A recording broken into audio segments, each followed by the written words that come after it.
Hi అండి. మన ఇంట్లో నిమ్మకాయలు ఎక్కువగా ఉన్నప్పుడు పాడైపోకుండా ఉండాలంటే చిన్న చిట్కా చేసి పెట్టేసుకోండి.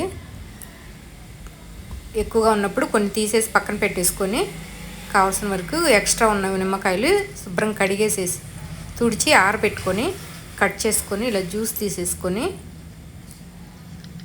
మొత్తం మనం కట్ చేసుకుని జ్యూస్ తీసేసుకొని ఒక స్పూన్ సాల్ట్ కలుపుకొని ఆ జ్యూస్లో బాగా కలిపేసుకొని మనం గాజు సీసాలో స్టోర్ చేసి పెట్టుకుంటే, గాజు సీసాలోనే పోయాలి, ప్లాస్టిక్ డబ్బాలు అట్లా పోయొద్దు. గాజు సీసాలో ఇలా పోసేసి స్టోర్ చేసి పెట్టుకుంటే మనం ఎప్పుడు కావాలంటే అప్పుడు వాడుకోవచ్చు. 1 year వరకు నిల్వ ఉంటుంది, ఏం పాడవదు ఫ్రిడ్జ్లో పెట్టేసుకుంటే.